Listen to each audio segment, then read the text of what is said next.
Happy day, happy Sunday, Taurus season. Happy birthday to all my bull buddies, my Taurians. I'm also Taurian. May. I won't tell you the date unless you ask. And by the time you guys get on, you will not even ask. So it's all good. But if you want to ask on the comment section, I'll respond. Anyway, so I wanted to talk about ayahuasca. I wanted to talk about plant medicine. And the reason I want to talk about it is because since I first took my first journey, I've noticed that people who do a lot of it are getting fucked up. Okay, they're just fucked. I mean, just because you can do many. I've discussed it many times, but I've noticed that it shouldn't be a flex. Okay. And what I find interesting is that because a lot of the people that I met who were on the sacred journey of plant medicine, I've kept in touch with all my brothers and, well, actually mostly sisters. I'm not going to lie. I had one brother who was amazing. And then, over time you just lose track and you don't want to, chase people like that. You just want to leave them the fuck alone. But anyway, what I have noticed, what I will say, and I think Will Smith is a perfect poster child of somebody who did ayahuasca 14 times and still came out an asshole. So I don't know what it is about people thinking that the more you do it, the more you know. I have a former acquaintance who I've known since my first journey, and she actually wanted to sleep with me. The room we took the magic, with the cups of magic, and sleep with me. The room we took the magic, with the cups of magic and ascension and self-realization was in a rotunda. It was a round room with a beautiful rotunda with where you could look up at the moon, or if the moon was up, and so forth. And anyway, she wanted to sleep next to me and do the journey on the second year with me. And we were all together, and this time it was co-ed, and it was cool, it was wonderful. But she has since gone into the jungles, and this time it was co-ed, and it was cool, it was wonderful. But she has since gone into the jungles 3 or 4 times, into the jungles of Peru, into the jungles of Brazil. And it doesn't make you wiser. It actually doesn't. Hey, how are you, Letty? It just doesn't make you better. More is just more. It isn't better, it's just more. And that is a problem that people are going to have to really realize. When you approach the sacred medicine, there are multiple moving parts to this. The universe will bring you to the right people. I've mentioned it before, but I'm going to mention it again. There's a place in Costa Rica, and there are people going there every fucking month. And a good shaman, and I'm being real with you, okay? Straight up. Most of the good shamans are not sitting on fucking $100,000 cash and maybe $20,000 gold in their vault. I'm not kidding. You guys are going to have to look at people using this as a conveyor belt situation. So there's a place well known, which I won't mention. I wish I could, but it's well known. You can Google it, Costa Rica, and it'll come up. And they are doing 60 people, 100 people at a time. They're doing some young man. And this shows me they didn't have enough facilitators, but some young man was had taken the grandmother medicine and went into the fire pit. Why they wouldn't have fucking facilitators to make sure everyone, why they would have a fire pit in the first place is a massive, what the fuck are you thinking? But the fact that they didn't have enough people, anyway, he died. Okay, period. He died. And they're still getting people, and they're clocking probably, I'm not kidding when I say this, they could be clocking either $100,000 a month or $100,000 a week. I'm not sure, but they're fucking clocking money. And it's a conveyor belt. I had a client of mine, and I was telling him about my shaman for Bufo, and which is the frog medicine, which is what you've heard of, the ego death. It's DMT on steroids, and I'm not joking. People who have taken DMT don't know DMT until they've done Bufo. But anyway. So he went to her in Arizona. I think it was Utah or Arizona, one of these. And she's like totally like interviewing him, which is correct. That's what they should all do. And many of them do it. And probably because she wanted to make sure he wasn't, he didn't have like massive mental issues and he wasn't on massive mental happy pills. Okay. And anyway, so she interviewed him. He went in on a 24-hour deal and he did Bufo 3 times within a 24-hour period. Fucking no.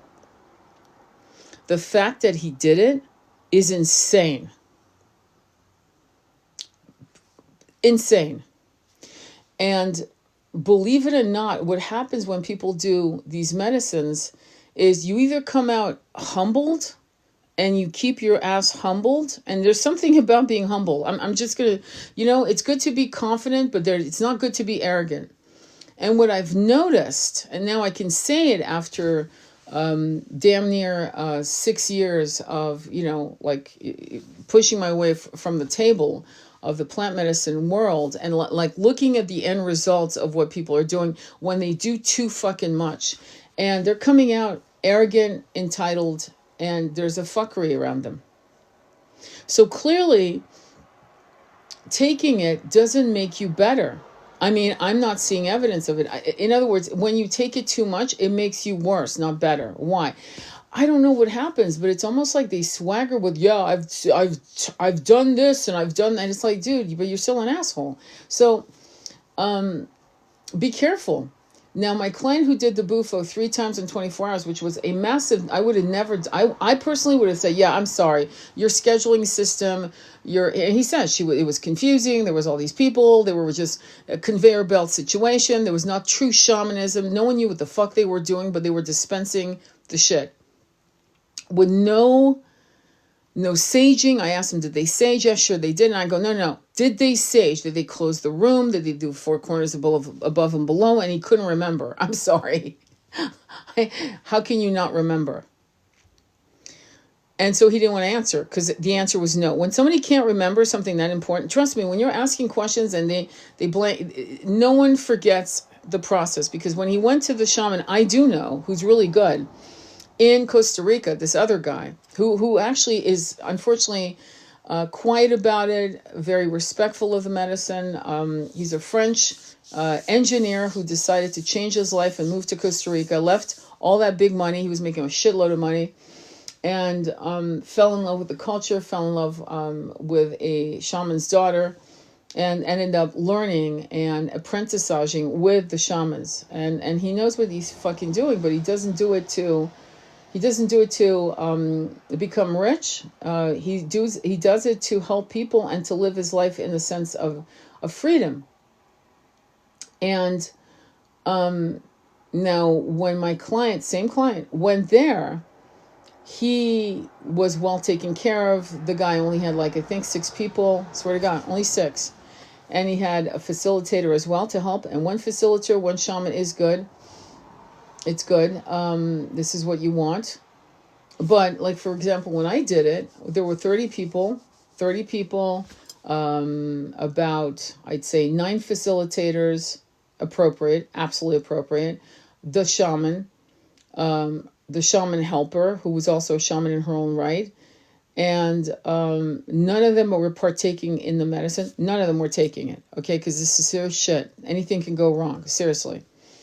And when people were trying to leave the room because they had saged the room, they would stop them because you can't, when you're under the grandmother's care, you cannot leave because at that point, all your portals, all your chakras are fucking blasting open.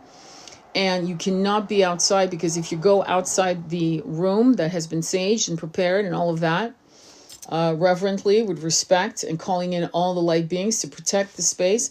If you walk out into whatever, anything can step in. You know about Ouija boards. You know about entities that are mischievous or just plain nasty, okay? And they will step in. No joke. And this is probably another reason why people go to the jungles of Peru and so forth. And I've seen them, okay? And they go out into the wilderness having their trip and they're exposed. And then they come in them, okay? And they go out into the wilderness having their trip and they're exposed. and then they come back massively depressed, and their whole journey that should have been a healing journey is corrupted, and they go through a massive dark night of the soul.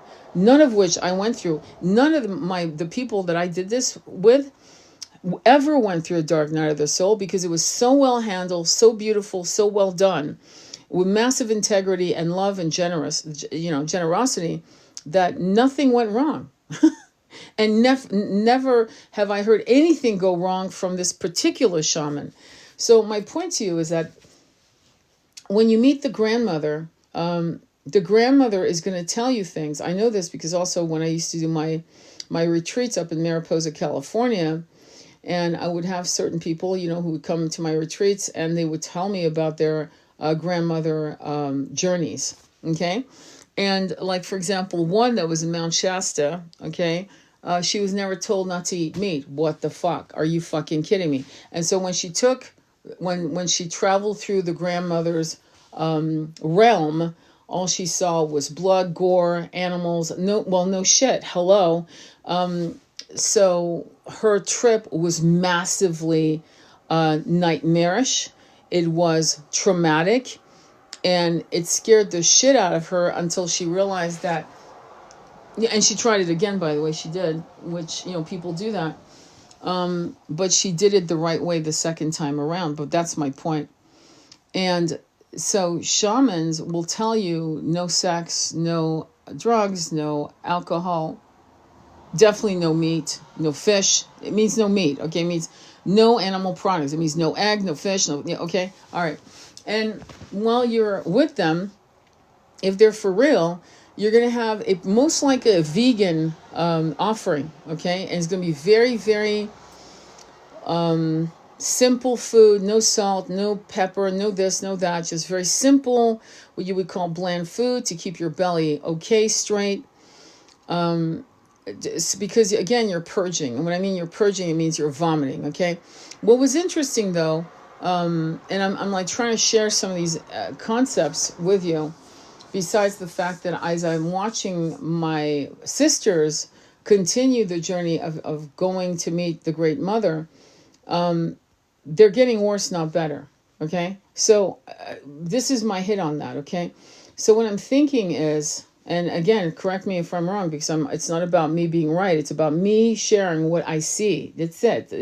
And what I see is one perception. There could be somebody out there who's done it 100 times and they're doing great. I remember when I first was researching this, psychologists were talking about doing it, and one psychologist had done it 40 times and she wanted to do it another 60 times before she actually would recommend it to her clients. And to me, that's stupid. That's stupid. There are certain clients you should be able to lock in with and know that they'll do very well with the right shaman. And some clients, are so vulnerable and so fragile, they shouldn't even fucking consider doing it, because they'll go psychotic. They'll lose their fucking minds because they're not strong enough. Okay. So, so hang on. I'm thinking on the, so when you approach the medicine, in other words, when you decide that you are flirting with the idea of partaking of the grandmother's wisdom, right? You've got to ask yourself, is it egoic? Do I just want to be cool? I mean, I'm being real, okay? I'm just going to say it. Do you want to be cool? You want to do what other people have done? Or is there a real calling? And the calling is crazy, okay? Because it is not something that just calls you and you get to the right shaman. I'll give you an example. There was a shaman I was following. I'm going to call him shaman loosely. I'm not even going to call him a shaman. It was a dude. I think he was Eurasian or something like that, to give you a context of what he looked like. This was back in 2018. And it was in Peru. And I think there's a place called Paradise Valley in Peru. I think. I'm trying to remember. But the way you could tell who I'm talking about is the right person is that they had like a hacienda, like a house, right? And some incredible artist had painted the most magical murals on the walls of every room. It was fucking mind-blowing. When you saw the pictures of this valley enclosed in mist and magic, you were like, oh yeah, this is where I want to go. And what ensued was I was interviewed by him And then my partner, my twin, was interviewed by a feminine who was actually flirting with him, which was, I thought, that's weird, but okay, whatever. And then later, when I went down the rabbit hole of Facebook, I realized that it was a polyamorous group. They were sexualizing these experiences, and that everyone was sleeping in the same room, which I ended up doing. Don't get me wrong, but that there was there was a pushed agenda to partake with other partners. You know what I mean? To be intimately connected to other partners. And I'm like, wait, hang on. This goes against everything I've read about, which is no sex. None. And not to mention, it had a cultish feeling. So I made a judgment call. I was like, yeah, I'm not going there. I'm not even doing that. And the cost was good. I think it was about $800. It was pretty good. And finally, after a desperate situation of going from one supposed shaman to another, and I'm going, yeah, no. I reached out to a Facebook friend and said, I know you and her twin had gone to Peru, and I go, but I can't, I can't do that. And she said, well, this person only does it like 4 times a year. Okay. And she said, but I do have someone who's amazing. And that's was my journey. When I set eyes on this particular person, I knew that I'd been looking for this particular person for my entire life. And so the calling was incredible, but there was a lot of blocks, and there was a lot of no's. There was a lot of research. There was a lot of what is the right person. And as I said no to bullshit, I was divinely led to the right person. Okay. And when I did the second round, which was, so in 2018, I did 48 hours. And then in 2019, I did again another 48 hours. And that was my last foray into meeting the grandmother who told me, you're not coming back. Where you're going, I don't grow. That was exactly what she said. Where you're going, I don't grow. Don't come back. You're done. Everything you need, you have. And I listened. I would never dare go against that. I would never dare think that I misheard. My ego would never do it. Would I do the frog again? Absolutely. Would I do the grandfather? Absolutely. But I would never do her again, because she gave me everything I needed. And during that incredible journey of 48 hours, my twin was there telepathically speaking to me. And then she would take turns, and he would take turns. Something had massively healed in our journey. And yet there were still things, trials and tribulations in the 3D world that needed to be experienced, sadly. And he never did do the grandmother. Believe me, he had done everything that you can imagine. Okay, the grandmother. Believe me, he had done everything that you can imagine. Okay, he'd done acid 100 times, shit like that. And he had done DMT, but he had never done the grandmother, never done the grandfather, never done the egoic frog, collapse, the exorcism. I call it the exorcism of the fight between the soul and the ego death. And it's a real thing. They're not. It's not a metaphor. Trust me. So, what I'm going to say to you is that for me, the purpose of having done these experiences wasn't to just kumbaya, let's see what the fuck's there. It was a massive howling, please re-fucking set me back to my original powers as most as you can. Whatever you can do, great spirits, please help me, because this is not going to work. And for me, the calcifications of my monkey brain, root chakra, in places I probably didn't even fucking know, were in one swoop, they collapsed. And a new version of myself had to emerge. I'll give you an example. And it was the weirdest thing, the most benign thing I was wearing. I wear black a lot. In those days I wore black a lot. And what woman doesn't love to wear black and gold and black and silver, whatever. In fact, when I walked into the thing, I was wearing a black bordered sari type of side sarong skirt with a very, crop top thing, black, all black, okay, with gold sandals, okay. By the time I was done with the 48 hours, I fucking did not I didn't want to wear black ever again. I mean, I literally found I found the color of life back. And because color was so important to me, and suddenly everything was so colorful and beautiful, I'm talking about weeks after, months after, and so forth, I ended up I had to have color. And so suddenly I went from a woman who wore black a lot more than you would think to wanting colors, of, jewel tone colors, and to express myself to myself, not to attract anything, but to myself, for myself, and to feel good about what I was wearing, vibrationally speaking, what was on my bed, colorful sheets. You would have thought it was wild. And changes like that is benign. It's a small thing, but for me it was a massive thing. And then the massive changes were when I would wake up in the middle of the night and I could see that the light beings were still working on me. The medicine was still through me. And I would wake up with geometric patterns. My eyes were closed and I was seeing all kinds of sacred geometry patterns, flashing lights. And I would go to the bathroom with my eyes closed, and I would say, thank you for upgrading me. Thank you for helping me. And I would hear them say, yes, yes, you're progressing. And so for me, the medicine lasted probably a whole entire year. And so I wonder about people that keep going back again and again and again and looping into, I'm not seeing them coming back. How do I put this?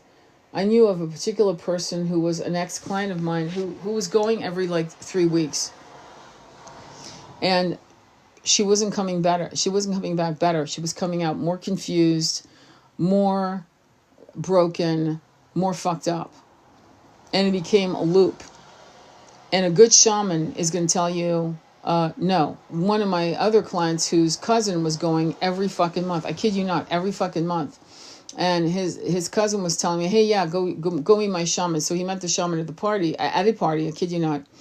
And the shaman was like, yeah, let's do it. And it's like, no, it's not like that. You don't let someone come, just because they have the money to pay you doesn't mean you should let them. There is a level of karmic debt that a shaman, I'm wondering, and when I use the word shaman, I use it very loosely for these charlatans, charlatans. So let's call them charlatans. So these charlatans who pose as shamans will let you.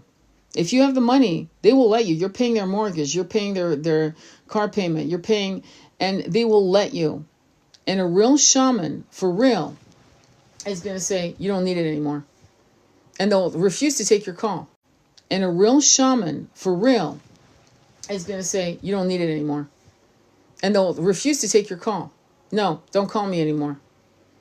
I'll talk to you in a year. We'll talk in a year. We'll see if you still need it in a year. They will never fucking let you just take it just because you can slap it on your Amex Gold card. They will not do that. They will make sure that you're mentally capable. They will make sure that you're emotionally somewhat stable. They will make sure that you're not on all kinds of meds, okay? Because that's a problem, because that's a clashing energy.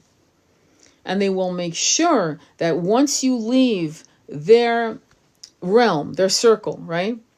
And everyone's spreading out all over the world. They're going back to France, they're going back to wherever, right? To the US, whatever they're doing, right? They will make sure that there's some kind of support network for you to continue the integration of the medicine. Because what happens with many of them that come back is they are going through massive awakenings, massive downloads. Like I said, some of them going through dark night of the soul because everything collapses. Now suddenly they have to go back to work and act like everything's fucking okay, and it's fucking not. And they have no support system whatsoever. There's no one fucking integrating the medicine. There's no group that's been formed to continue the dialogue. And a good shaman will ensure that you're connecting and making alliances with different people that have shown up to these particular, to these ceremonies. That's what I'm calling these ceremonies, right? And so you're going to be able to go through that. I remember Graham Hancock talking about going into the deep jungles of Peru, but the man's an anthropologist / archaeologist. He has shamanism in his bones. He's an ex-shaman from probably the jungles himself, to be honest. So it was not hard for him to integrate with a shaman and no one else. He didn't need to be babysat, okay? But I noticed that some of the good places, like there's a really good place in Brazil, they work with a native shaman, but they have two psychologists on board. Western psychologists. Why is that important? Well, because you have had a Western experience. Your mind is Western. And you need the support to integrate this stuff with a Western mind. You're not a native of the jungle. I had a friend who was from Brazil, born in the Amazonian jungle. It's a whole different fucking consciousness, okay? It's a whole... There's a power to these people, and I'm going to be straight up, that we don't have as Westerners. We don't have it, okay? At all, okay? Just be honest. But there's some, like Graham Hancock, I have to give him kudos, and he's done it 40 times, and to be honest with you, he talks about it, and the grandmother was telling him to stop smoking since I got flagged the last time, POT, right? And he kept smoking it like it was fucking a job. He was clocking in for breaks and this and that. I swear to God, he couldn't live without his POT, right? And the great mother was saying, stop taking it for years. He didn't listen. Finally, he developed seizures. I kid you not. And a seizure where he was, he went into a coma, but he was awake. That's fucked up. In other words, he was in a coma. He remembers being in blackness for I think it lasted 72 hours, I believe. I could be wrong, or it could be a week. You can look it up. And he was aware of being in that in limbo, in purgatory. And when he came out of it, he had to be put on anti-seizure medication. And he still does it. And when he goes to see the Great Mother, he has to get himself off the meds 2 weeks before he can take the cup. Okay? He did not listen. And that's why when she told me, yeah, don't come back, you're good, where you're going next, I don't grow. I was like, oh yeah, no, I'm listening. Okay? So I don't know why, but today was a day where I thought it was important to talk about this because people think it's just no big deal because many of them have taken on, what have they done? They've taken on, I don't know, they've taken on DMT on the thing, and they've done this and that, and they've taken psilocybin and whatever, and they think all hunky-dory, and it's a lot more serious. I remember my twin saying, oh, I'm going to take, frog, and I'm like, oh yeah, good luck. No, you're not doing it. No, you're not doing it at all. If you've ever seen Frog, the ceremony, and what happens to people, it's not to scare the shit out of you. In fact, don't be afraid of it. But somebody has to be there to remind you to breathe. I'm not joking. So it's some serious shit. And I don't know why people take it so casually, like, oh yeah, it's not like rolling a POT and, no, it's not. Okay? It's not like just, having a cocktail, a martini or whatever. This is massive excavation, and you do need a good shaman and good people to surround you with, for example, high frequency music, the human voice, gongs, whatever it takes to get you deeper and deeper. Like, for example, the first time I ever did it, one of the great shamans that works with the shaman I adore, both of them, I adore, these women are amazing. And she has the ability to sing and chant kirtan in a way that just literally rips you apart in a good way. And she was playing on the shruti, and the shruti is a Hindustani instrument that many use in when they do kirtans. And so I have a shruti box right here. Anyway, so the way she was playing it as chanting was so intense that for me and for many of us, it was getting us deeper and deeper and deeper and deeper into the realms of the grandmother. And what I remember is that night, we were up until fucking 6:30 in the morning. We woke up and had, herb teas, and we started talking, and then we gathered around in circle to talk about our experiences and to integrate this with the shaman and the facilitators. And one of the things that irritated the fuck out of me was a lot of the girls were like, it was so irritating. It was really intense. Could you not have that? And I was like, oh shit. It's like, what the fuck? And the shaman explained that it was like, I'll never forget, she said, well, I understand that my voice and the Shruti is like angelic surgical tools. And I was like, yeah, that's it. That's it.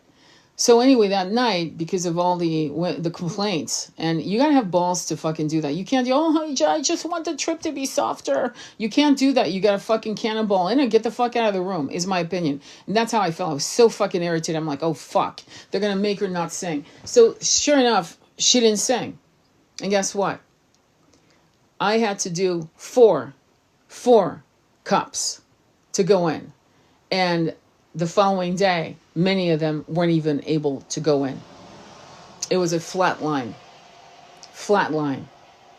So my point to you is that the music, the sounds, whatever they use, the gongs, there's like these gongs called pace gongs. And there's a series called Planet Pace Gongs. Pace, like Paiste, right? Pace. I'm drooling at buying one day. Drooling. Because it actually elicits a DMT awakening. So imagine that. Imagine having a... So imagine understanding, which I know you do, understanding the concept of frequency sounds and how it elicits healing. In fact, frequency sound is so, which I know you do, understanding the concept of frequency sounds and how it elicits healing. In fact, frequency sound is so powerful that if you've ever seen an opera singer sing a high note and a glass is broken, so frequency can harm and frequency can heal, right? I've talked about this before. So imagine having a really good musician, okay, shamanic musician, using their voices well, okay? And imagine, in my case, I had a moldavite crystal and a kunzite in my bra on top of that. And then the medicine taking you into realms for the greater good of your own healing and excavation. Oh, here we go. We've been flagged again. I'm so sick of these. It's like amazing. So now we're restricted to audiences because God forbid we should talk about something that can heal the people. But anyway, so long story short, there's a lot of things that you need to like trust. So trust the process, okay?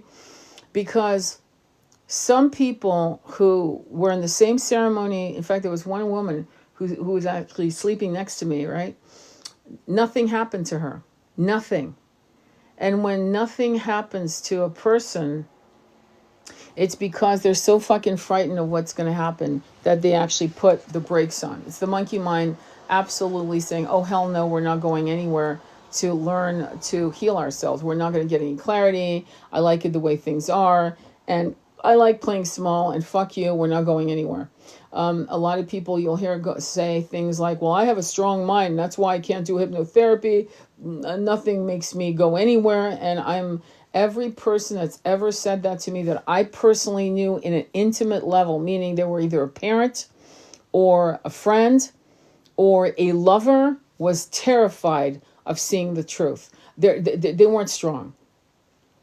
The ones that go in, all in, deep, who rip out the bandages and go, fuck this, I don't want to coddle my pain anymore, I don't want to protect this, I'm sick of this shit. Read The Untethered Soul by Michael Singer, where he talks about the thorn on the side of a person who's afraid to be hurt, and the thorn is protected with a contraption, all that shit. Yeah, that's those people. Those are those people that are afraid to see. And there's a lot more of them than you think. So ultimately, be careful. Be very, very careful. I've looked at the centers in Peru that do this, rather be in the woods with the real folks. If I were you, I would totally be careful. Because what you do not want to just be, again, this is a mistake. Because a lot of people coming out of the jungles, unless most of them had a connection, a partnership with either a Westerner who was working with the shamans, or there were psychologists working with the shamans. Don't fucking just go with a shaman that's from the jungle. I'm not kidding. Unless you know for a fact that you are of that bloodline from, say, 200-300 years ago. I don't mean fucking 2,000 years ago. I mean like recently is my point. I'm not kidding. Okay? Because most people, I'll give you an example. Let's go into Yoni X. Fuck it. Let's go right into it since they've restricted my life. So now we can talk. Most people buy a Yoni egg that's either jade, which is whatever, bullshit, pink quartz crystal, which is for Barbies. I'm being honest, okay? And and we're just talking about Yoni eggs here, okay? The one that will kick your ass is carnelian, but it will kick your ass subtly. You won't know, you won't really see. When I used to do my healing circles with my women, they would all have their carnelian, right? And they would clean it, and then one day it would explode. I kid you not, in the dish, just boom. And because it had sucked up a lot, it had sponged up a lot of the trauma from the root chakra, right? Okay, so I'm going to tell you a quick story. So I finally bought myself an obsidian yoni egg. And the obsidian yoni egg, I knew for a fact that it was intense. As a matter of fact, the purveyor at the time who sold me the egg, gem tested the whole thing, blah, blah, blah. I don't connect with her anymore. So it's, in other words, I don't even know if she's still selling it anymore. I don't even know how to find her. But the point is, she said to me, most women who buy it call her crying, going, can I return it? Can you imagine the balls? But anyway, yeah, returning a yoni egg, the obsidian, because it's so fucking powerful. And I remember one day popping it in, thinking, yeah, what can happen, right? Sage, moon bathed, all of that. It went through all of it. The sun, the saging, the salt cleaning, everything you can imagine to prepare it. And finally, one day I went, what the hell? I'm gonna be sitting for like 7 hours, 8 hours, driving from Northern California to Southern, and I'll go. And before I knew it, my arms started feeling a massive tingling, from my fingertips all the way to my shoulders. And before I knew it, I was sobbing like a baby for like, I'd say an hour, swear to God. And then suddenly, by the time I was crossing the threshold into Southern California, I was chanting kirtans and laughing and singing. And that's what that obsidian did to me. It completely ripped through me. So going back to the analogy of the grandmother and using it with the people of the land, I can see the romanticism of this and the aspect of, let me do that. Oh, that's such a great idea. But I'm seeing the results. And I'm not seeing people fucking coming back luminous. I'm seeing people coming back it's fucking them up. And I'm not sure why. I mean, I do know why. One is they're coming in with Western minds. And a Western mind is a Western mind. The monkey mind, that we have in the Western world is been trained like a little puppy to do what it's told, whether you believe me or not. It doesn't matter what you believe. The one thing that I will say, all of them, no matter how often you do it, you come back looking like you're 14 or 12. I swear to God. Like when I was done doing it, when my acquaintance came back from the jungles of Peru, having done it, I have to admit, she looked like she was 12. Swear to God, that's something that happens. It's magical to see. But looking at where she's at in her life, I think if you do it too much and you keep looking for answers in the jungles, it's not helping. You have to take it as a tool to destroy the shackles that have been built up in the last 2,000 years, mostly incarnating in systems that oppress us through orthodoxy. I don't care if it was in Japan, China, Europe. I don't care. Okay? But we're trying to reset ourselves, right? Once you're reset, I'm starting to realize, and this is my opinion, it doesn't mean I'm correct, but that's my opinion. I don't think people should be doing it to that level because they're not. I'm not seeing any evidence of them being really beautiful. What's happening is they're fucking getting more in pain. It's cycling them more in confusion, and it's making them almost lose their ability to process going back into the Western life. Does that make sense? Like at some point they can't do it. They can't function anymore. Do you understand? It's almost like they become musts. Musts are people in India who are so enamored by God that literally they have people who take care of them. You'll see them gazing up into the, like in the ceiling or sky, and you see an expression of bliss. And there's nothing wrong with them mentally. There's no mental issues, but they are so blissed out by the nectar of God. Okay, that they are fed, clothed, and bathed. They're called musts in India, okay? And I almost feel like people who do it to that level are going to give themselves a nervous breakdown. I'm not joking, because you can't. Unless you're a millionaire, you can say, fuck it, I'm not going to work for fucking 20 years, and I'm just going to be a nomad, a hermit. I'm going to keep to myself because I can't be in the Western world, then okay. But unless that's you, yeah, don't fucking do it, because then you got to go back into the grind. And going back into the grind is going to harm you more if you keep doing it and realizing, oh shit, I can't live this. This is really, like, I can't be at the office anymore. I can't even structure this day-to-day 9 to 5 position that I have, whatever job you have. And I can't work with, I just can't work for people anymore. Like I rebel, and I can't, and there's nothing wrong with that. Don't get me wrong, but you better have a safety net. That's my point. You better have a safety net, because or else it's going to harm you. Let me see. I want to read what you, okay. Red Mama says, yeah, it is irritating. Ask yourself what your vibration needs to heal. I've looked at the centers in Peru. Okay. I saw that. And you're saying fancy 5-star place. Yeah, it's too much. Yeah. So does that make sense? So that's why I use the yoni egg for an example, as an analogy to the power of the shit. And that's just a fucking yoni egg. So that if that could do that to people, imagine medicine, right? The grandmother. And the grandmother, I remember a client telling me that she had caught her parents, doing what parents do. That's how she was made, if you get my point. And for some reason, she had a psychological, like, it hurt her for some reason. And she had massive weight problems. And we had talked about the fact that she had been abused. And we don't know who. She didn't want to know who at all. But anyway, as she was doing the grandmother up in Mount Shasta with one of these charlatans, the grandmother showed her the scene. And she said, I don't want to see that. And the grandmother closed the curtain and opened a new scene. And this client said, and I proceeded to have that experience. I didn't want to see that. I didn't want to deal with that. So the grandmother doesn't kick the shit out of you and force you to do shit you don't want to do unless you're a massive asshole, at which point, game over.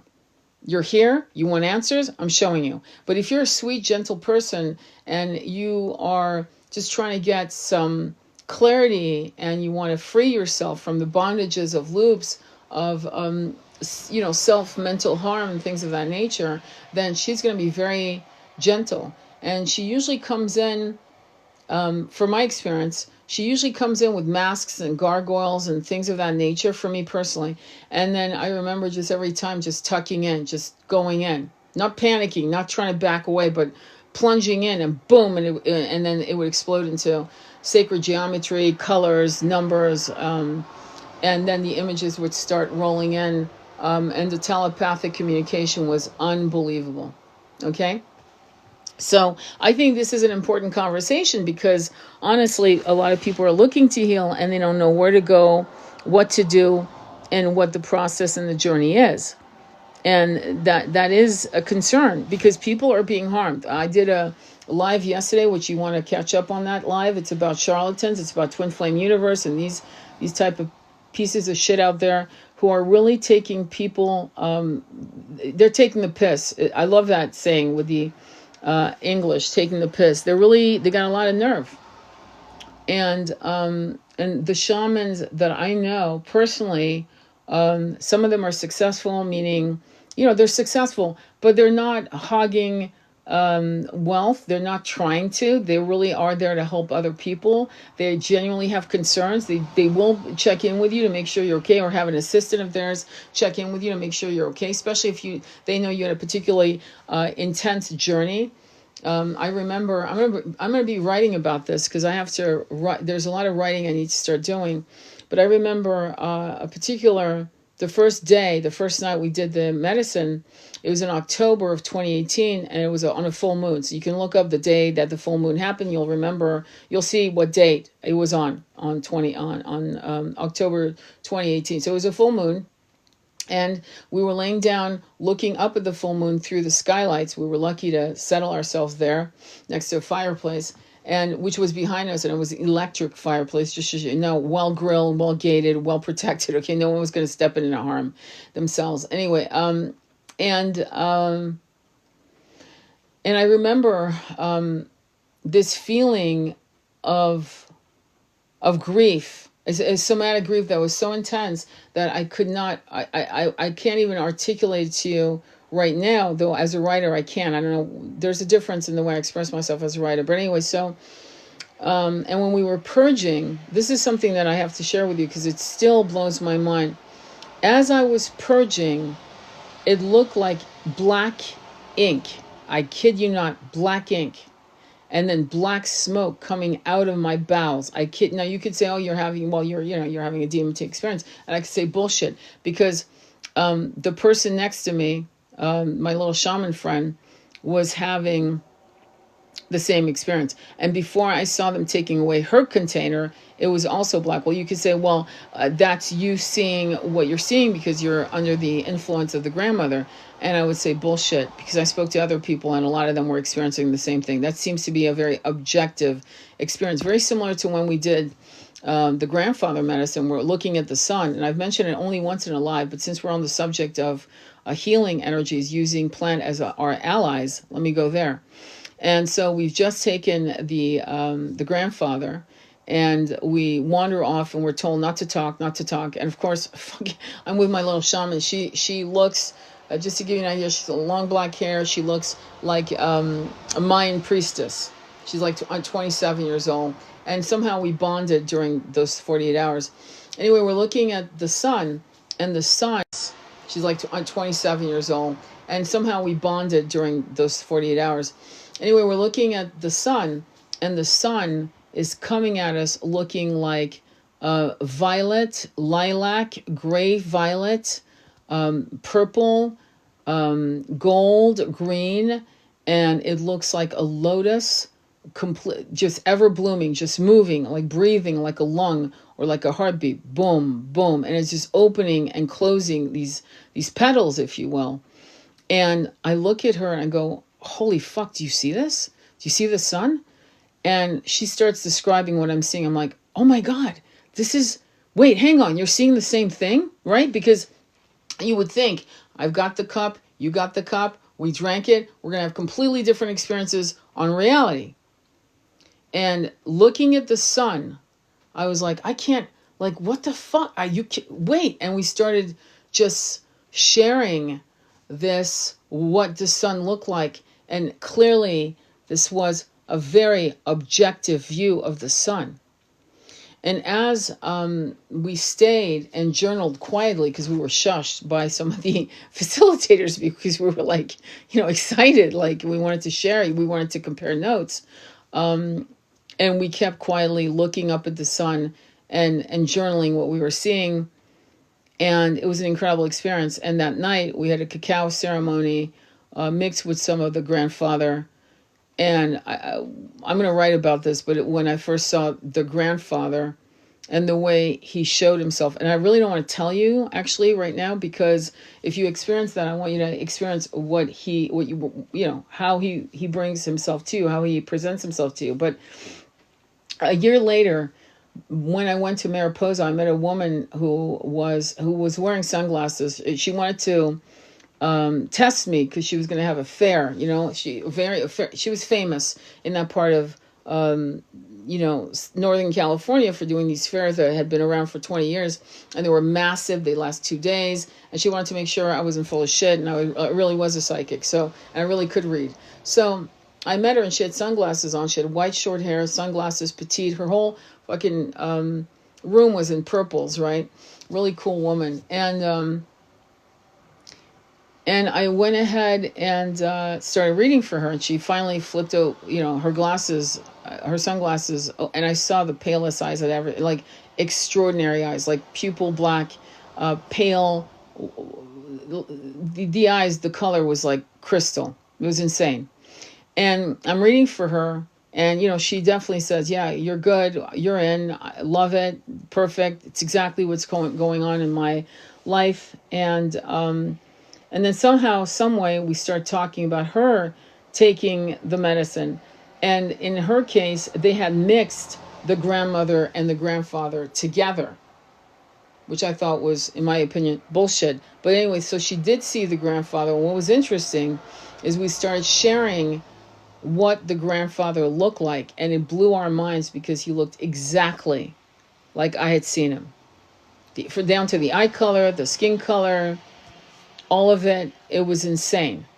So what I learned, and she had never taken, she didn't even know who my shaman was. She had never taken this was something she had experienced probably years ago, right before she met me. My point to you is that I started realizing that these are real spirits. I mean, I knew they were real spirits. I mean, you didn't have to tell me, but in seeing how they present themselves, that was just too weird. Because you see, I would say he had eyes like almond eyes, and she would say, and the color was blah, blah, blah. And I would say, he had wizened skin, and she would say, and it was this color. And we were doing that back and forth, being very careful in making sure we weren't feeding each other what we wanted to hear. Does that make sense? So we were withholding. And she was, just to explain to you her power, she was a witch. She was a high priestess. I'm going to call her a high priestess, but she was a witch. And she would teach people the ancient ways, and in terms of blocking people from coming into your property, something as simple as that. And she could do it. And things of that nature. And I remember her telling me, I had a person, I didn't want them to fucking come on my property, but my fucking friend decided that, let me, be an instigator. Let's get them to get along again. And she did a something, spell. And the person couldn't get out of the fucking car. I swear to God, they could not get out of the car. Suddenly their knees locked, and they could not get out of the fucking car. They never came on a property. So she was a real one. Okay, she was a real one. So when I tell you guys don't do spells and shit like that, I'm not saying it because I don't know what I'm talking about. I'm not even telling you because I don't believe in it. I'm telling you because I know it works. And you don't play with that shit. You don't. And unless you are trained by someone of that level of power, and you also know how to make sure you don't incur the karmic loop, the boomerang of doing that kind of shit. Be very careful. Okay, very careful, because that stuff does work. So anyway, any questions or comments? All right, well, I'm going to let you go. Wanted to share that. I'm glad I did. Any comments at all? It is Taurus season. Actually, wait a minute. Hang on. Do you guys want me to do a card? Let me do an oracle card real quick, because it is happy birthday to the Taurians. I never do this because, I don't do this, but let me see if I can do a particular card. I'm going to assume that I have, how many men do I have on this live? Do I have any men in this live? That's important to me. Any men? Okay. If you are a man, please just say something. Say I'm here. And because I'm going to do a divine feminine oracle, I'm going to do a couple oracle cards actually. And let me do this. Let's see what comes up for you guys. I'm doing middle. Okay, I got Saint Brigitte, Our Lady of Exalted Light. I give endlessly because the light is without end. My soul is all I need. That is quite something. My soul is all I need. The only thing with this book is that you got to look through it. The cards are never numbered, which is kind of stupid. The page number is 166. And 166 is 13, which is death, regeneration in the whatchamacallit, the tarot. I'm always interested in numbers as well, as you know. All right, let me read it to you. So who she is. So Saint Brigitte represents the elevated state of knowing that we have everything we could ever need. Brigitte was born in Ireland in 453, the daughter of an enslaved Pict woman named Broca. I don't understand. This was very badly written. Hang on. The daughter of an enslaved Pict woman named Broca. Brigitte's name comes from the Celtic Briganti, meaning high or exalted. It is said that the moment the king witnessed Brigitte's generosity, he knew that she was holy and set her free. Brigitte shares the name of the Celtic goddess Bridget and took on many of the same attributes. Saint Brigitte's feast day is on Imbolc, the first day of February, which is also the day that the Golden Brigitte is honored. Around 480, Saint Brigitte founded a monastery. A monastery? That doesn't make sense. It would have been an abbey. Okay, whatever. Founded a monastery at Kildare on the site of a shrine to the goddess Brigitte. There were priestesses who tended to the goddess's eternal flame and received spiritual instructions in honoring the goddess. Saint Brigitte is credited with organizing a communal and consecrating form of religious life for women on that same sacred ground. You know, sometimes I reach it and I don't agree with it, okay? I'm just going to stop here for a minute. I'm going to tell you why I don't agree with it. Let me go back, because I want you to catch this. There were priestesses who tended to the goddess's eternal flame and received spiritual instructions in honoring the goddess. And she comes in, Saint Brigitte is credited with organizing a communal and consecrating form of religious life for women on that same sacred ground. They basically pasteurized that holy ground. I mean, knowing women who followed this controlled path. I've done nuns before, because these cards have other nuns that have, been sainted, but I'm getting red flag that she came in, took something that was of a high priestess level, and basically decided to say, yeah, right, we're going to fucking make sure we pasteurize this ground. We're going to obliterate it with our belief system and make sure that this consecrated high priestess ground is never really allowed to breathe its power again. That's what I see. Tradition says that Saint Bridget died on Imbolc in 525. By the way, 525, that's 12. 12 is the sacrifice and the victim. She had a female companion named Darludac, who became her successor as the abbess of Kildare. Darludac also died on Imbolc a year later, which Saint Brigitte had predicted. The abbey at Kildare that Saint Brigitte founded became a center of religion and learning and developed into a cathedral city. It remains famous and is revered. Yeah, I'm not a fan of this particular person. Sorry. Let's move on. I mean, I'm never going to tell you what I don't believe in. If I don't believe in it on the spot, I'll tell you, because I don't give a shit. I'm not here to, oh yes, this is so incredible. No, I'm like, no. You took a sacred land that high priestesses had probably imbued with power and knowledge and all of that, and you fucking you made it submit to Catholicism. Yeah, we're done here. You know what I mean? Sorry. I hope I didn't offend anyone, but you know me. All right, so let's read. Let's go right into Earth Warrior Oracle. Let's read that. So that's Alana Fairchild's Earth Warrior Oracle, and in this case, I'm going to ask you to pick top, bottom, or middle, and majority wins. Top, bottom, or middle, majority wins. Top, bottom, or middle. And go ahead and bottom. Okay, cool. I need one more or two more actually to make it. I'm stopping. I'm not gonna shuffle anymore. Two more. Top. Okay, so bottom. Okay, we're at bottom. Thank you. Okay, you won't fucking believe this. I just got chills. Pachamama, 38. This is after I said no to Brigitte. And I get 38 Pachamama. And 38, I'm going to start crying. This is big because now I'm going to do numerology real quick. Just listen up, please. 38 is 11. 11 is the muzzled lion. You heard it right, muzzled. In tarot, 1-1, which is 2, in tarot is the high priestess. Pachamama is the grandmother. It's ayahuasca. And here she is walking into this room to share her wisdom with us.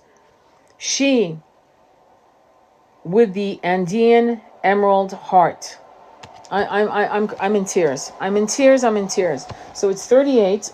And I don't know if you guys are understanding where I'm coming from. Like, let me know if you know how insane this is. How synchronicity is in this particular timeline that we're sharing together. I hope you understand where I'm coming from, because I know that I talk esoteric all the time. I'm so used to doing it with my friends that I take it for granted everyone gets where I'm coming from. But anyway, big number. Now, what page? Well, page is 181.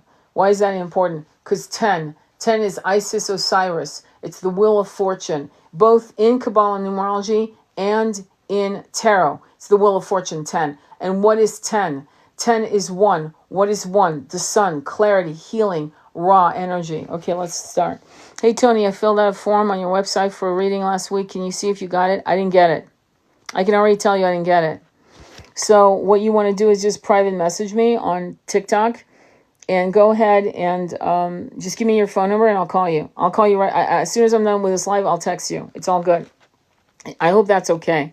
But I definitely didn't get it because I checked a couple of days ago, and there's another client that I'm calling on Monday, but I can call you after this if that's good. Okay, cool. But thank you, Crystal. All right, let me read to you what this is, because I'm all right, I'm still getting chills. I'm sorry, because I mean, of all the cards, and you picked it, not me. You picked it. Okay, 38 Pachamama, she with the Andean emerald heart. Pachamama, the goddess of the earth, honored by the indigenous people of the Andes, holds space for many different creatures to live within her field, including the beautiful, dangerous, and divine humanity. She knows that life thrives through diversity. She is able to foster life with such genius and generosity because there's no fear preventing her from holding space for the new to emerge. Be open to the new and the different in yourself and in your life. Trust, like the earth mother, as an act of devotion. She is watching over you as you evolve to manifest the fullness of your sacred and original life purpose. In a reading, don't hold back from what is happening. Things need to change, so let them. It may seem chaotic or overwhelming now. However, when you realize that you don't need to figure it all out, you will relax, allowing the wisdom of what is happening at a deeper level to unfold. Trust that your inner resources are enough and will grow to meet your needs for soul expression in the world. You may sometimes feel like you are juggling too many projects with too few arms. The Divine Mother can help you if you trust her to keep an eye on things and guide the process for you. This oracle indicates that peace and harmony will eventually triumph over conflict and challenge, bring about a new way of being. Spiritual guidance. How is it that the boundless diversity of nature interacts as an extraordinary and harmonious ecosystem rather than dropping into a melee of competing interests, destructive conflict, or soul-deadening copycat conformity? It is all a question of holding space for it. The more diverse the input into a field, the more potential there is for conflict, yes, but also for creative innovation. Through our differences, we can bring out the best in each other. We could also allow differences to bring out the worst in each other. If we do allow them to close us down out of our fear, we stifle the uniqueness of the soul. Let me go back to the uniqueness of our soul. Many of us are star seeds. Many of us have had many incarnations on other realms, planets, whatever you want to call it. The Vedas talks about it. Depending on who you talk to, the Vedic scriptures are either 7,000 or 10,000 years old. And they talk about other planets with ease, like a matter of fact, okay? I think the Dogon tribe in Africa talks about it. They knew constellations or Again, I'm very loosely paraphrasing what I've heard, but apparently they knew of a particular star system before we ever discovered it. Okay, so we know this is right. The diversity of our soul. So what does that mean? Well, some of you are more Arcturian because that was the beginnings of when you first took form. It was an Arcturian life or Andromedan life or Pleiadian life or Sirian life or probably also a species that are no longer, sadly. One of my Akashic readings yesterday, which blew my mind, I talked about it a little bit. I don't want to talk about that one, but I talked about something after that just to give you something to chew on about Akashic magic and Akashic truths when you do a reading on that. But the way this entity, this soul, the sentient being that was humanoid, may not, their tri may no longer exist. In other words, soul, the sentient being that was humanoid, may not, their tri may no longer exist. In other words, their people may no longer exist. I'll tell you why. I will tell you why. Because one of the things about their planet, where they had elders that held a crystalline grid around the planet so that no one could enter without their permission. No one. And the question he was asking his beloved was, why, this is me talking, why in the fuck do we need a grid? In other words, the level of naivete as to what was out there in different realms, right? That evil did exist through other species, right? Sentient beings, draconians, and some Anunnakis and so on, right? It was a real thing. But he couldn't compute it, that they needed the elders to keep that grid around the planet.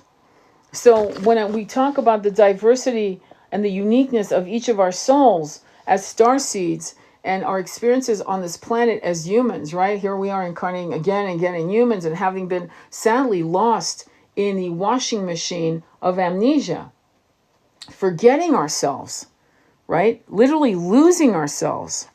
It's tragic. So let me keep going. If we cannot hold space for increasing diversity, we risk extinguishing our creative passion for originality, and the energy, excitement, and evolution that uniqueness evokes will be lost.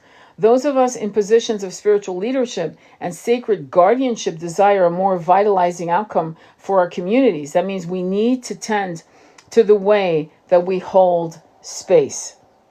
And how we hold space is we embrace distinctive uniqueness, diversity. Diversity is our magic.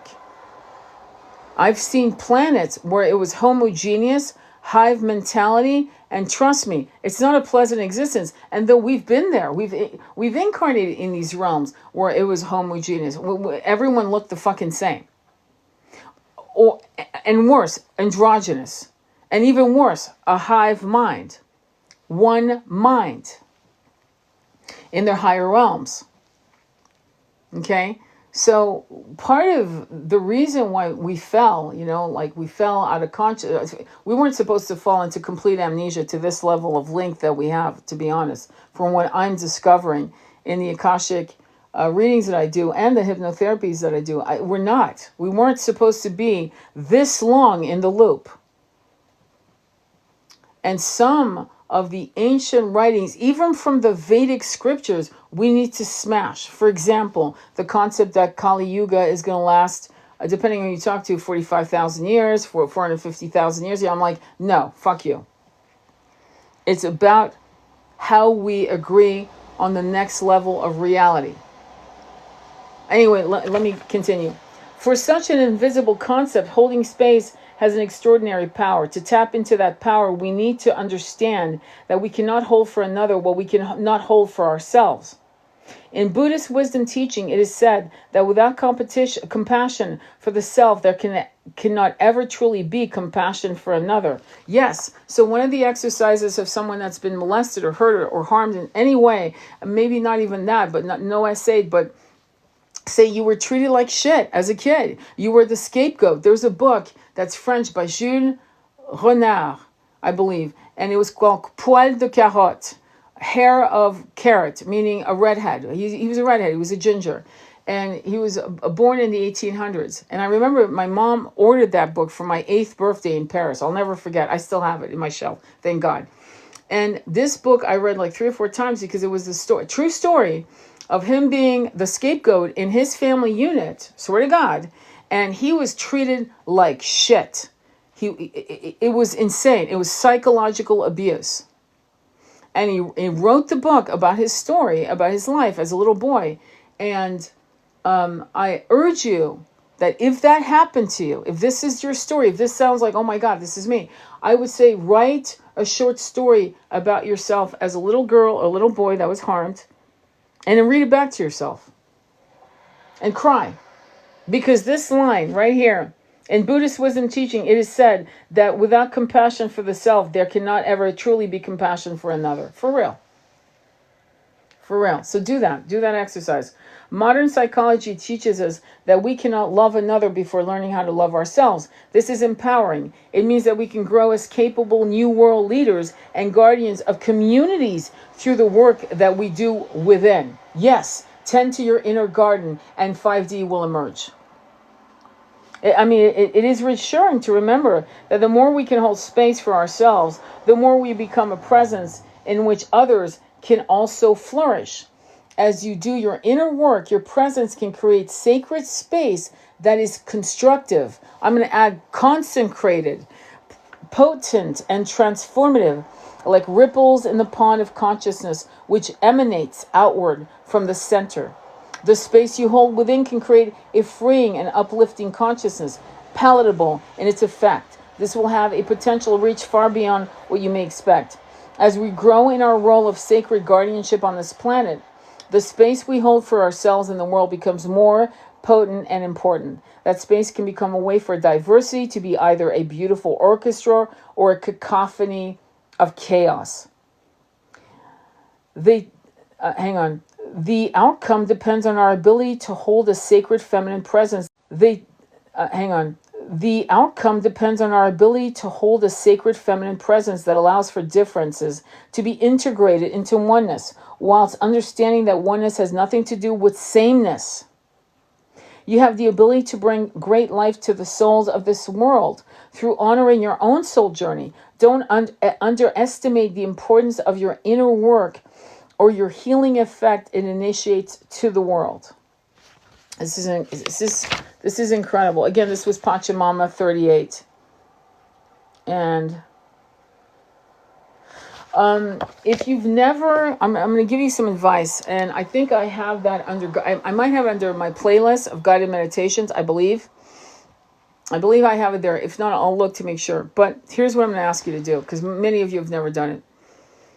You need to go and it's under the 4 corners above and below in guided meditations in my playlist. Okay, so listen to what I'm saying in that guided meditation, right? It's not really guided meditation. It's a process. It's how to open the 4 corners above and below my way, not the way shamans do it, my way, so that it's much more organic and authentic for you. Okay, I don't want you to memorize and parrot words that mean nothing to you. I want you to do something that is organic and true to you in that moment. But one of the exercises is to get on your hands and knees, put your forehead to Pachamama's body, kiss her, give her obeisance, and say, I forgot you. In many of my incarnations, you were my home, and I mistreated you. And I harmed your children of fur, fin, and feather, and your human children. I did that, and I didn't know what I was doing. Sometimes I was ordered to do that. Sometimes I did it out of pleasure. But now I see you. I know you. And I give my pact to you that I will never harm you again. That I will be your guardian, your protector. And so, you get the essence of it. And it is a very moving moment where you might start sobbing. And ask her to forgive you and forgive yourself, and you will hear her. Telepathically, you will hear her. She will speak to you if you're in silence. And once you make that first connection with Pachamama, moving forward, whenever you need to heal, whenever you're going through a dark night of the soul, or whatever the fuck you're going through, like you can't, right? You will touch any of her trees. You will lay down on her body anywhere in the world, and she will speak to you. Because you repaired the damage of incarnation on her body anywhere in the world, and she will speak to you. Because you repaired the damage of incarnations when you were ignorant and you did not know better. And this is something that we have to do individually. And I think it's a beautiful way to bond yourself with Pachamama until you lift off and move on to the next incarnations on other realms and other planets, or you incarnate back here, believe it or not, in 5D, 6D planet Earth. In other words, most people that say, I never want to come back here, they're not saying that because Hawaii's not beautiful and the Bahamas isn't beautiful and the waterfalls in upstate New York aren't beautiful. They're saying that because the infrastructure is fucked, cruel, disgusting, deviant, and they don't want to be part of it anymore. That's why they don't want to come back. It has nothing to do with the planet itself. The planet is fine. The people ruling the planet are fucked, period. They're narcissists, and they're malignant narcissists. And we're seeing that happening with our little, our little president who's decided to personify himself. I thought it was a joke when I saw Trump Gaza, the video that was all AI. I literally thought it was somebody else who had created it, but no, it wasn't. A true social, or whatever the fuck it's called, approved by that, and now we're seeing him as the Pope. It's like, you better laugh, because if you don't laugh, you're going to be afraid, and you definitely do not want fear to take root in your chakras. It's the last thing you want. You want to take it seriously, but there was something that my twin had talked about. I've talked about it before, and I had spoken to one of my clients who was in a book club, and she wanted to know the name, and it's called Hioka.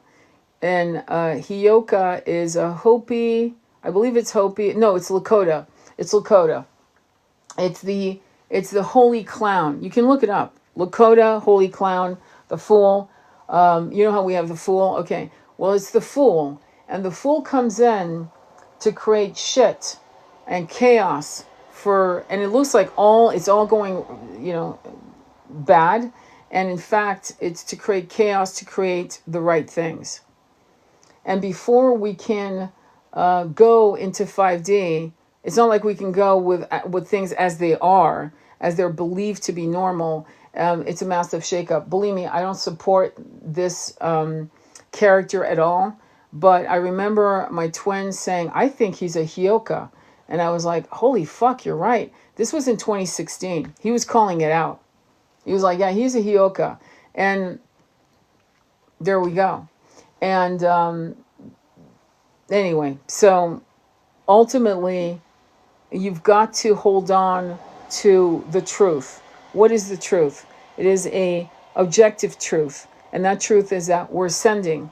We're in the process. We're actually going through the birth pangs, I don't know through the birth pangs, I don't know to how many millimeters we're dilated yet. We're certainly, we've turned over, and it could be a 28-hour labor. It could be a long haul, meaning long because when you're going through shit like that, a week turns into a month, if you get what I'm saying. And what's happening is opening the channels of massive passions, and finally people are passionately talking about, this can't be tolerated. But the truth is, this kind of shit, if you've ever studied the Borgias, The Prince by Machiavelli, and any of that fuckery, it's been going on for so fucking long, but we were completely ignorant of it. Pope Borgia was a piece of shit. The Borgias were so evil that when the book, it's called The Prince by Machiavelli. If you've never read that book, you have to read it. Okay, you need to read it. That is like required reading for a spiritualist. Why? Because it shows you what fuckery was taught as good to control the masses and to control the other hierarchies, the elite, how to control them as well. Because if you control the elite, you control the 99%.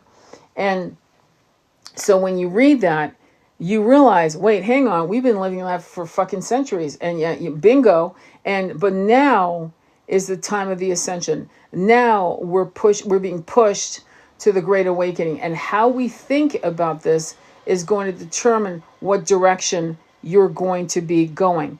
5D or into the Mad Max Matrix, that it's also going to experience. The rupture, the rip is happening before your eyes. And the last thing you want to do is panic. You want to go deeply into the spiritual practice. You want to create communities. And before you know it, you'll look up going, wait, hang on, I haven't heard any bullshit for months. What's going on? And here you are living a new experience that has nothing to do with 3D. And oppression and manipulation and avarice and nefarious activities and us being told and gaslit that, oh yeah, you're crazy. This is how it's supposed to be, right? And in the old ancient, if you try to remember your past lives, you'll remember that you actually weren't thinking as to what the powers that be were doing and how this infrastructure system was impacting you. We have legends like Robin Hood, and I don't know why we still keep not getting how this was unfair. We have stories like William Wallace in the movie Braveheart. We have Rob Roy, another movie about how the sacred masculines, root chakras, was ripped out of their own hands, without their consent. Obviously, without their consent. We see Yeshua and how he was treated, and Pontius Pilate begging the crowd, please, are you sure? So my point to you is that finally, if anything, you should all say, fucking finally, it's exposed. No one can deny it. And those who deny it are so mentally not okay and capable anyway that you're not here to convince them of shit. You're here to co-create the new earth and communities and helping people who are really edging on to giving up and giving them that oxygen that they need of your wisdom. That's what we're here to do. All right. Any questions or can you please repeat the name of the book and author? Oh yes, it's called The Prince by Machiavelli. Hang on, The Prince by Machiavelli. Hang on, let me make a comment. So it's called. I'm actually going to spell it out for you. Prince by Machiavelli, and it was written in the Middle Ages, and it's an important book. I used to tell some of my clients to read that book because who were on a certain level, right, of businessmen and things of that nature. There was another, Corporate Secrets of Attila the Hun, and that was I don't know the author, I forgot the author's name, but it's called Corporate Secrets of Attila the Hun. And you need to understand the mindset of these people. In other words, if you don't understand what you're dealing with, you're going to be afraid of it. When you understand what you're dealing with, you're not afraid of it, because it's like anything. It's like understanding, oh, I'm having birth pains, I'm pregnant, I'm about to have a baby, I'm being ripped apart, but it makes sense because I'm about to give birth. So that pain now makes sense, and now hopefully you're facing your labor pains with a sort of a peace or fearlessness. I know when I was having I was in labor for 28 hours and 47 minutes, and I was not afraid at all. I was massively in peace because it made sense. I'm about to give birth to my son. Of course I'm in pain. Hello. And, I'm dilating. And what came out was a 23-inch child that was 10 pounds, 10 pounds, 5 ounces or something like that. And it all made sense. So in a sense, that's what we're going through right now. And it's been written that we were going through the ascension, and this shit, it's not like we weren't warned. We were warned we could say at least 1,500 years ago, we started getting warned that this was happening, not warning us to scare us, but warning us, prepare. As you incarnate into these incarnations, prepare. Wake up, little sleepy souls. Wake up, little sleepy soul. Wake up. And because it's coming. And you want to be a part of that, you're welcome. So anyway, so I hope this helped. I want to thank you for being here. Much love to you guys, and I'll upload this. Please, we are looking at another ban of TikTok. I don't know if you guys are aware that it was extended, and we have 3 days until it's banned. So please follow me on YouTube. Follow me on YouTube. It's on my profile page. You can look at my link tree, and there's the link to the YouTube, or it's Sacred Intimacy Tarot on YouTube. Go follow me there. I will upload this live so you can check it out. And it's going to be titled, well, it's going to have the same image as this, but it's going to be titled The Mother and the Great Mother and the Great Father, because I want to make sure that it goes through the YouTube bullshit. And hopefully you can share with your friends, because I think people need to take steps. They need to take their time, and they need to be very careful with who they hand their souls to. Okay? You're pretty much handing the reins to your soul to some human being. And you want to make sure that it's a real shaman, not some charlatan and you're one more number on a conveyor belt, because, you know, this month we have a goal of hitting $120,000. I'm not joking. All right?